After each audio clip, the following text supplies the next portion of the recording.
Ghada Mansour. She will talk about the vascular endothelial risk factor correlate to Doppler indices in ovarian masses.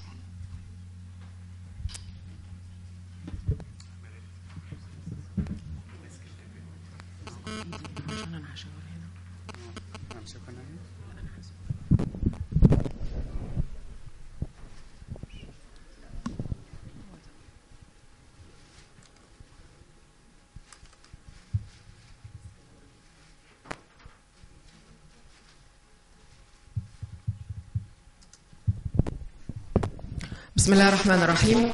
Vascular endothelial growth factor correlated to Doppler indices in ovarian masses. Vascular endothelial growth factor is a signal protein produced by cells that stimulate angiogenesis.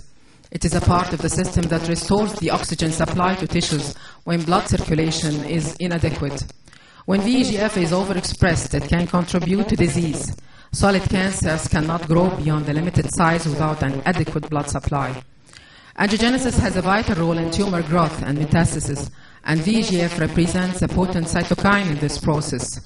Cancers that can express VEGF are able to grow and metastasize. Ovarian cancer was the third most frequent gynecological neoplasm and corresponded to the highest mortality rate in developed countries. That was in 1999. Currently, it is the first cause of gynecologic cancer deaths. SEER data had actually predicted 22,280 new cases of ovarian cancer to be diagnosed and 15,500 women to die of ovarian cancer in the United States. In 2011, 21,990 women were newly diagnosed cases of ovarian cancer and 15,460 died of the disease. According to the data, the mortality rates for ovarian cancer have not improved in 40 years since the war on cancer was declared. Other cancers have shown a marked reduction in mortality due to the availability of early detection tests and improved treatments. Unfortunately, this is not the case with ovarian cancer, which is still the deadliest of all gynecologic cancers. A woman's lifetime risk is 1 in 71. One woman in every 71 women will develop invasive ovarian cancer, and 1 in every 95 will die of the disease. Preoperative diagnostic procedures that are able to distinguish whether an ovarian neoplasm is malignant or benign could be useful in planning optimal treatment. A preoperative suggestion of malignancy can guide the gynecologist to refer women with suspected pelvic masses to an oncological unit for appropriate therapy and optimized debulking. Preoperative assessment includes clinical criteria and investigations as tumor markers and imaging of the mass. About the different scoring system for transvaginal ultrasonographic characterization of ovarian lesions, they were based on visualization of the inner wall irregularities, the wall thickness, the presence of thick septations or solid components, evaluation of the echogenicity of the lesion, and analysis of the distal shadowing. And you can see this is a case of ovarian cancer, and this is the uterus in its transverse section, and this is the protuberance inside the mass. This is the increased wall thickness. This is the marked heterogeneity and the increased echogenicity of the mass in a case of sertoli lytic cell tumor, and accordingly we can predict malignancy through these morphological criteria of ultrasound. The introduction of Doppler ultrasound is giving another modality for diagnosis. This is the wind we are opening, or the gate we are opening by 2D ultrasound, 2D Doppler, and this is how we can elicit the blood vessels inside the mass itself. This is the blood sample we are getting, and this is the plotting of this blood vessel, and accordingly we can have the peak systolic velocity, the end diastolic velocity, and then we can have the resistance index automatically by the machine. Corrick and Kopisik have mentioned previously scoring systems for prediction of malignancy. According to the resistance index found in the masses, RI of 0.42 was suggestive of malignancy in such cases. Three-dimensional ultrasound is another emerging technology that provides additional information for the evaluation of ovarian tumors. This is the 3D plane we are getting from 3D ultrasound. And these are the 3 dimensions of the mass, and this is the mass in which we are getting by 3D ultrasound. The rendering mode, or the 3D power Doppler, is giving a picture of what's called glass body appearance. We are ameliorating the tissues completely, and we are just getting the vessels. And that's the difference by assessment by 3D power Doppler and 2D Doppler. 2D Doppler is assessing the vessels themselves, and you can assess the blood flow inside the vessel. And accordingly, you can see the flow, either it is high or less. But by 3D power Doppler, you can assess the degree of vasculature of the whole mass as a whole. It can be avascular or simple, or it can be chaotic pattern or a network of vessels in which the complexity is giving an idea about the degree of vasculature or neoangiogenesis which detects or predicts malignancy. As we mentioned, it can be parallel or vascular. This is chaotic pattern, and this is another chaotic pattern by 3D power Doppler ultrasound. This is simple pattern. We had the previous study published in the International Journal of Gynecology and Obstetrics in the year 2007, in which we have 50 cases of ovarian masses to assess the role of 3D ultrasound assessment of these cases, the morphological criteria, and the 3D power Doppler criteria. And actually found that there was a higher prediction of malignancy using 3D, but 3D power Doppler was more sensitive. In the next study, which was published in the International Journal of Gynecological Cancer, we have assessed 400 cases of ovarian masses. And according to this study, actually, we added 3D power Doppler assessment to the risk of malignancy index. Of course, the risk of malignancy index was introduced for the first time by Jacob et al. In 1990, and he was using the CA125 serum levels, the menopausal status of the patient, and the ultrasound criteria. But here we added the 3D power Doppler, in which you are adding the degree of neoangiogenicity of the mass. And so actually, we are assessing the degree of vascularization of the mass as a new predictor or as an additive predictor for malignancy. And we found an increased sensitivity after adding the 3D power Doppler to the risk of malignancy index. Actually, when we used this study, or when we had the study in 2009, we mainly had the chaotic pattern, the sample pattern, or the parallel patterns. But nowadays, we have the indices of the 3D power Doppler, which are the VI, FI, and VFI, vascularization index, flow index, and vascularization and flow indices, which are giving numbers or numeral assessment of the 3D power Doppler assessment. The aim of this study was to compare the serum levels of VEGF in benign and malignant ovarian masses correlated to Doppler indices and compared to normal controls. We had 150 patients with ovarian masses, CA125, serum VEGF, and ultrasound was done for all cases. And we had Doppler ultrasound, including 2D Doppler and 3-dimensional power Doppler. And laparoscopic approaches were undertaken to obtain the final pathologic results, and we had 100 cases as controls. These are normal pictures for ultrasound, for the 2D ultrasound of the uterus. Of course, we should have a full urinary bladder to get a normal picture, or this is the longitudinal diameter of the uterus, and then after rotation of the probe 90 degrees, you can get the uterus in the transverse section, and this is the ovary abutting the uterus. Another TS of the uterus, and you can see the ovaries abutting the uterus. Sometimes we can see the ovary in the Douglas pouch, even in the longitudinal diameter of the uterus. This is a transvaginal scan. That was a transabdominal, and of course we should have a full urinary bladder in transabdominal approach. But in transvaginal approach, we should have emptying of the bladder. This is by 3D ultrasound, which you can see the endometrium here, and we get the coronal plane of the uterus. In this picture, you can see ascites. That case was a case of mucinous cystadenoma, and there was ascites fluid in the Douglas pouch, and of course in the hepatorenal angle. These pictures were of normal ovaries, as I mentioned, and then we'll see different pictures as these were functional cysts. Of course, functional cysts were excluded from the study. Another simple cyst, that was a mature cystic teratoma, dermoid cyst. That was an endometriotic cyst. Of course, endometriosis is a spot diagnosed by ultrasound because you have a heterogeneity or hyper-echoic appearance of the cyst inside. You can compare between this echogeneity of the cyst of endometriotic cyst and the cyst, the clear cyst, which is a functional cyst. Or sometimes you can fool the urinary bladder. If you fool the urinary bladder, you can compare between the echogeneity of the endometriotic cyst, in which it contains occult blood, and the urine inside the urinary bladder.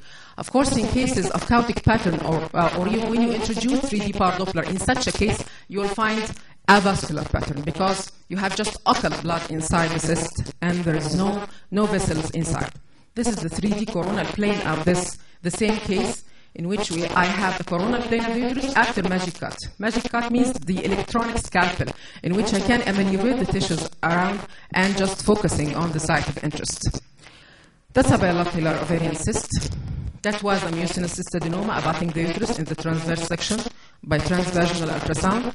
This is after introduction of the 2D Doppler ultrasound, in which I'm getting again the blood vessel here, and as you can see, the RI is high, 0.78. In this picture you can see, although it's very difficult to see the mass, but this is the uterus actually, and this is the urinary bladder, in which its filling was very difficult in this patient. That was a 65-year-old patient. By transvaginal ultrasound, you would find a complete obliteration. You cannot see the uterus as we have seen in the normal cases, but you will find an ovarian mass completely obliterating the Douglas pouch, and here you can see the mass which is completely compressing the uterus anteriorly, and the patient could not fill the urinary bladder appropriately. And here I can tell you, this is the urinary bladder, this is the uterus, and this is the mass. And this is another picture for the mass after you are moving the probe abdominally, and this is the chaotic pattern of the mass. It was a case of endodermal sinus tumor. Another case here, you can see this is an ovarian cancer abutting the uterus in the transverse section, and this is a 3D ultrasound rendering case. Of course, I just want to mention this is a case of myoma. This is the uterus in transverse section, and sometimes the myoma, which is arising from the side of the uterus or the broad ligamentary myoma, sometimes it's misleading for some people. This is the uterus, that was a version, and this is the full urinary bladder. We could not do transvaginal ultrasound in this case, and this is the mass abutting the uterus here again. And this is after introduction of 3D power Doppler. You can see how it's very simple or avascular pattern. That was a case of dermoid cyst, and this is after cut section after post-operative. That was just a case of fibroids. Again, these are masses which are arising from the uterus itself, and of course we did not include such cases in our study. That was a mucinous adenoma. Again, another picture for ovarian cancer. That was mucinous adenoma. That was an ovarian fibroma, and you can see the 3D power Doppler ultrasound when it was introduced. Actually, it was not that vascular. Unfortunately, I do not have, or I did not save, the picture for the 3D rendering appearance or the video for this case, but this vasculature actually is above the mass itself and not inside the mass. That case was an ovarian cancer. You can see the heterogeneity of the mass, and here it's abutting the uterus again after filling the urinary bladder. And again, this is the uterus and the mass, and after introduction of 3D power Doppler, how was it very vascular? This is how we find or we get the vascular indices. After we get the 3D power Doppler, then we activate the histogram, and then VIFI and VFI are calculated. This is how the picture of the vascular rendering mode of the 3D power Doppler, in which you can have a complete amelioration of the tissue and just focusing on the vessels. Actually, that was not a case of ovarian mass, but just to show you how we can get, that was a case of fibroma. I'm following up this case for 6 years, and there is no increase in the size of this. That was just a small fibroma of the ovary. And you can see by 3D ultrasound, in which you are focusing on the ovary itself, and you can have a magic cut in which you ameliorate the tissues around and just have the area of the focus of interest. And you can see, I think, there is a better visualization of the ovary as a whole.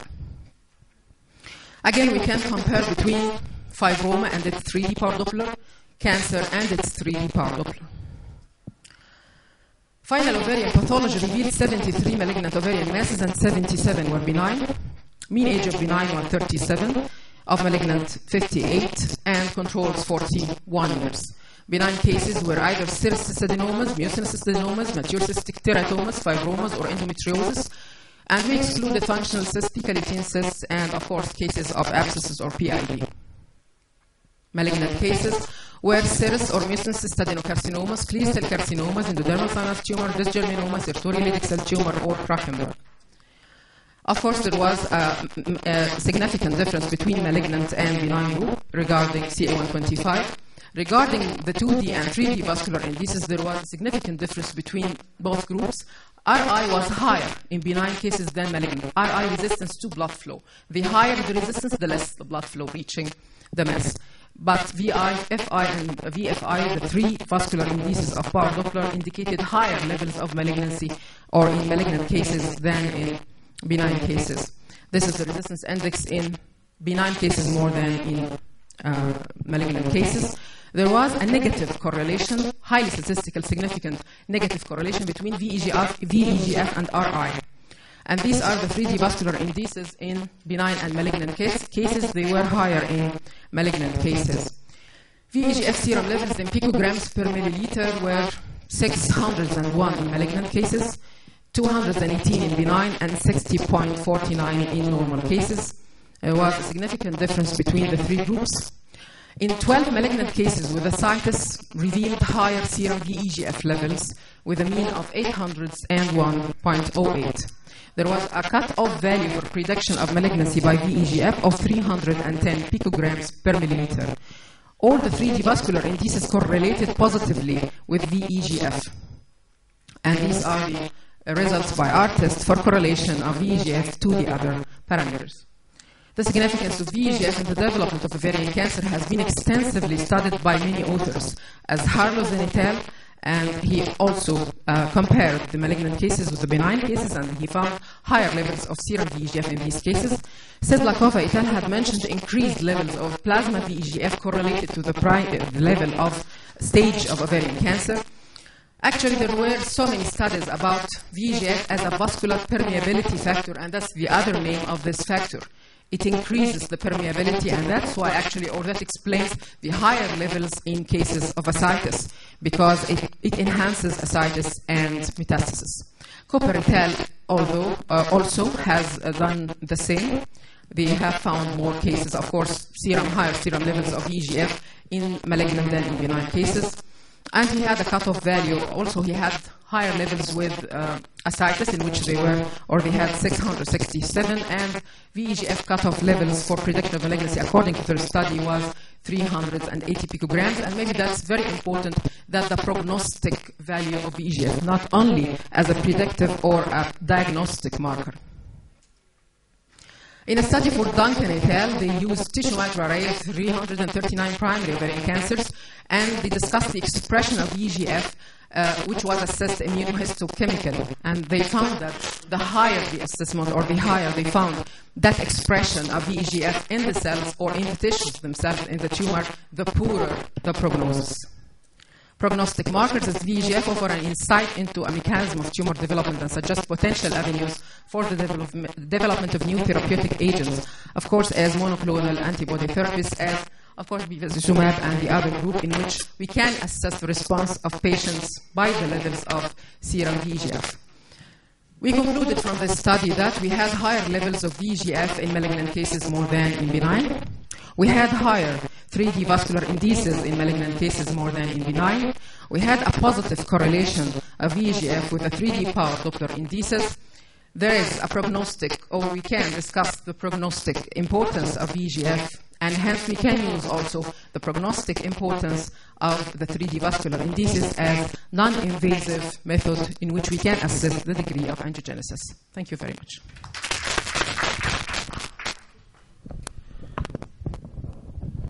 Thank you very much, Professor Ghada. Is there any questions? Professor Ali? كنت احب بس اتاكد من معلومه حضرتك عرضتيها بخصوص الريزيستيف اندكس، هل في نيجاتيف كورليشن ما بينه وبين الليفل بتاع الفاسكولار سيل جروث فاكتور حضرتك عرفتها؟ نيجاتيف. حصل نيجاتيف كورليشن مع الار اي، يعني كان في بوزيتيف كورليشن مع كل اللي هم 3 دي فاسكولار انديسز، لان الفاسكولاريزيشن اندكس والفلو اندكس والفاسكولاريزيشن فلو اندكس كلهم بيعبروا عن الديجري اوف فاسكولاريزيشن، الديجري اوف فاسكولاريتي. فكان كل ما بيزيد الفاسكولاريزيشن هنلاقي الفي اي والاف اي والفي اي اعلى. العكس في الريزيستنس اندكس، احنا في الريزيستنس اندكس كل ما تعلى معناه ان في ريزيستنس تو بلاد فلو، كل ما تقل يبقى الفلو اعلى. يعني عكسيه، عشان كده كاريك حط ال 0.42 بريدكتيف فور مالجنسي. يعني احنا بنلاقي دايما في البناين عاده بتبقى 0.6 0.7 0.8، كل ما تنزل ده علامه على الانكريست فلو. فعشان كده الفي اي جي اف واز كورليتنج فعلا نيجاتيفلي، كل ما الفي اي جي اف زاد كل ما الار اي كده. طب هو سؤال يعني خارج البرزنتيشن، هل ده كان بيابلايد للليمف نودز برضه؟ لو عملنا دوبلر ستادي على الليمف نودز وكده؟ ما اشتغلتش على الجزئيه دي للاسف، يعني انا يمكن كنت عملت ستاديز على البريست كانسر، بس لما اشتغلنا على الليمف نودز، يعني البريست كانسر نفسه لما عملنا اسسمنت للفاسكولاريتي بتاع البريست كانسر ما كانش ده ديجري اوف فاسكولاريزيشن. يعني انا الحقيقه الستادي اللي كنت عاملاها ودي كان ببلش برضه في اليوروبيان جورنال اوف جينيكولوجيكال اوف يوروبيان اوف اونكولوجي، دي كانت 2006. احنا لما اشتغلنا عليه لقينا ان الفاسكولاريتي بتاعت البريست كانسر نفسه ما خدمتناش قوي، ما ساعدتش قوي في اننا نعمل اسسمنت للبريست كانسر. لكن اللاترال ثوراسيك ارتري ريزيستنس اندكس هو ده اللي لاحظنا لما عملنا، والاكزيلاري لا برضه، يعني الاكزيلاري ما كانش برضه ذات actually significant. يعني الاكزيلاري ارتري ريزيستنس اندكس في عيانين البناين وعيانين المالجننت كانوا تقريبا بنفس الدرجه، لكن اللاترال ثوراسيك ارتري هو ده اللي كان فرق. يعني لقينا فيه لور ار ايز في العيانين اللي هم كانوا عندهم اوريدي بريست كانسر. يعني ده كان يعني كانت جاست ابايلوت ستادي ان احنا بنشوف هل عيانين بريست كانسر اللاترال ثوراسيك ارتري ريزيستنس اندكس عندهم ممكن تكون اقل، فلقينا فعلا اقل. وفي انذر ستادي برضه تاني رجعنا عملنا يعني زي مالتي ريجريشن اناليسيس عشان نقارن بين كل الكرايتيريا اللي نقدر نشخص بيها بالالترا ساوند بالاضافه للدوبلر. لقينا برضه ان الدوبلر كان افضل، كانت السنسيتيفيتي بتاعته احسن. لكن على الليمف نود سبيسيفيكالي هي انا بشوف الليمف نود لما بتبقى انلارجد اكزيلري ليمف نود، يعني دي بتبقى واضحه جدا، لكن برضه الفاسكولاريتي بتاعتها ما كانش لها ذات سيجنيفيكانس، مش زي الاوفر. كنت عايزه اسال بس حضرتك، لو انا بالنسبه لي في الشغل الام ار اي في حالات مثلا اليوترس لو في ماس او في الاوفريان او اي حاجه، هل ليه رول في حاجه زي كده؟ وهل انا مثلا ان انا الجا للام ار اي او الالترا ساوند او الدوبلر او اي حاجه، ولا الام ار اي لها ابر هند في تشخيص بالنسبه للتيومر بالذات في منطقه اليوترس والاوفريان والحاجات دي؟ حاجه جينيكولوجيست ولا انا راديولوجيست؟ انا جينيكولوجيست. بس انا يمكن هوضح جزئيه ان الام ار اي والسي تي الدور بتاعهم طبعا اكيد ده ويل سيتلد وفيري امبورتنت، ولكن الالترا ساوند انا مش عايزه ابقى very emphasized to ultrasound, but I believe completely that ultrasound is very very beneficial in ovarian masses specifically. يمكن انا وضحت بتقدري تتحركي بالبروب، يعني انا بتحرك بالبروب ابدومينال وبتحرك بالبروب فاجينال وبغير السكان زي ما انا عايزه. لكن في الام ار اي انا باخد فيكست بيكتشرز. الفرق بين الام ار اي وبين الالترا ساوند ان you are completely depending on a subjective method, the one behind the machine, البرسبشن الكلينيكال اكسبيرينس of the operator في الالترا ساوند.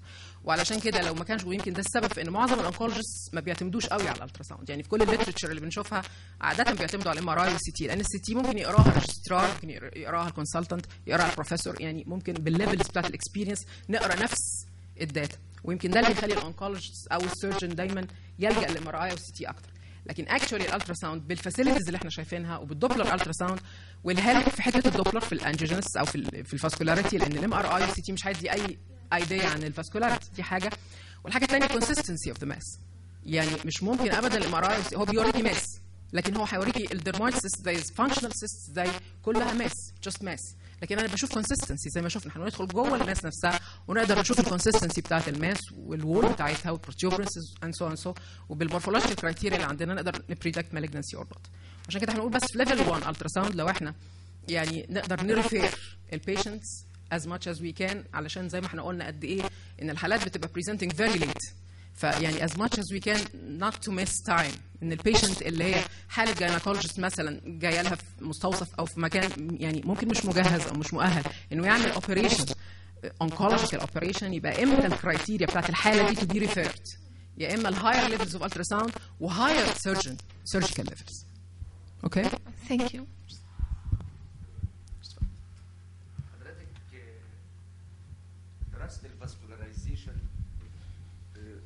بالنسبه لدراسه الفاسكولاريزيشن انا هستخدمها كتريتمنت، مش عشان اقول دي بناين ولا مالجننت. يعني انا ممكن استخدمها في الفايبرويد، حضرتك ممكن امبولايزيشن. عايز اعرف حضرتك النسبه بتاعه الامبولايزيشن في الفايبرويد، هل هترسى بعد كده على انه هيتشال؟ طب ما كنت اشيل من الاول ورايح دماغي. نسبه نجاحها قد ايه؟ والانترفنشنال راديولوجي عمل ايه؟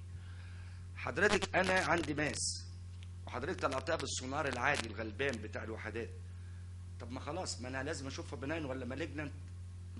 مش هضغط على ان ابقى كوست افكتيف واصرف عليها الافات عشان اقول ده ممكن تكون مالجننت. ما كده كده هتتشال وهتبقى بايوبسي، فهضيع وقت وهضيع مجهود وهضيع فلوس عشان اطلع الماس دي. طب ما من الاول ادخل على انترفنشنال بايوبسي.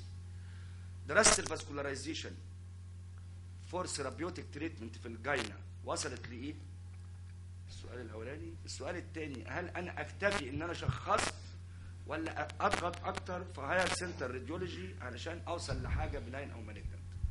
شكرا. حضرتك سيرجن جاينيكولوجيست اونكولوجيست سيرجن. جنرال سيرجن. انا هتكلم برضه فيما يخص الجاية، يعني معلش عشان انا الجنرال سيرجري طبعا مش شغلي او الاونكولوجي ان جنرال، لكن هتكلم فيما يخص الجاينيكولوجي. جزئيه حضرتك ان احنا هاو تو بريدكت مالجنسي او لا، وان انا هضيف الفاسكولاريزيشن او ما اضيفهاش فور بريدكشن او مالجنسي. اكيد حضرتك من واقع حضرتك سيرجن، فبالتالي الحاله بتوصل لحضرتك كحاله هتعمل العمليه. احنا بنشوف الحالات من بدري قوي، ويمكن انا لما بخاطب عدد كبير من الدكتورات او الدكاتره الصغيرين اللي لما بيجي لهم الحاله بتتحرك 5 6 7 10 مرات قبل ما بتوصل لحضرتك. يعني عاده الحاله لما بيجي انا هقول لحضرتك من خبرتي، انا شفت حالات فيها الماس وكانت diagnosed as an ovarian mass، واتحركت بين اكتر من شخص وكلهم كانوا بيقولوا ان هي ovarian mass. العيانه دي خست 15 كيلو في شهر. she believed that she has ovarian cancer. يعني هي خلاص اقتنعت ان حد قال لها انت عندك ovarian mass، وراحت كذا مكان بغض النظر كلهم قالوا نفس الكلام، انت عندك ovarian mass. وطبعا اي سيرجن او اي جاينيكولوجيست لما بيجيله الحاله حضرتك لو ريسبونسبل عن الحاله دي مش بسهوله تقول لها ما عندكيش، يعني هي معاها ريبورت بيقول ان هي عندها اوفيريان ماس. لو جه الجراح وقال لها ما عندكيش حاجه اتس هيز ريسبونسبيلتي.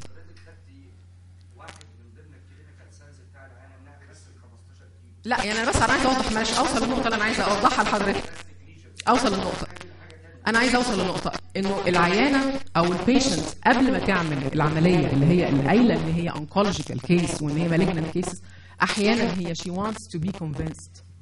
يعني I can exhaust all the investigations that can prove or predict malignancy. Interventional radiology in a cancer case. لان هم اقنعوها. يعني دي نقطه انا بتكلم فيها، ان العيانه اقنعوها او هي اقتنعت ان هي حاله اوفيريان كانسر بالرغم ان هي ما كانتش اوفيريان كانسر. العيانه بعد ما جات لي كانت ريفيرد من يعني حد من اساتذتنا الكبار، ولما شفتها جاست طلبت لها انما دي كانت سبوت دايجنوز بالتراساوند.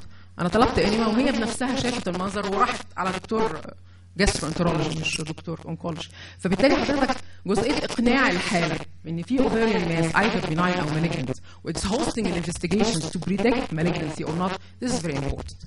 الحاجه الثانيه حضرتك جراح، فبالتالي هتشتغل العمليه. انا عايزه البوست اوبرتيف، وعشان كده بنقول ان الفي جي اف لما قالوا ان هو بروجنوستيك، وده الجزء اللي قالوا دانكن ايتالي والباقيين كلهم، احنا عايزين نعمل الفي جي اف قبل العمليه عشان نشوف بعد كده الليفل. يعني هم مثلا في الاوستيوساركوماس في فعلا ليترشر قالت ان لو الاوستيوساركوما الفي جي اف عدى فيها ال 1000 بيكو جرامز بير مليلتر عاده المورتاليتي هتبقى within 1 year. للاسف ما اتعملتش الاستاديز دي في الاوفيريان، عشان كده انا ما قدرتش اجيبها هنا، او كنت اتمنى ان يكون حد عمل كده. فهي الجزئيه مش جاست تو دو ان اوبريشن، الامل اللي احنا عايزين نوصله في يوم من الايام ان احنا نزود ال 5 year survival of the patients not just to operate. ما ينتهيش الدور عند الجراحه، انا اللي يهمني اللي بعد الجراحه. هل العيانه دي هتعيش فتره اطول؟ هل في امكانيه to increase the survival of these patients؟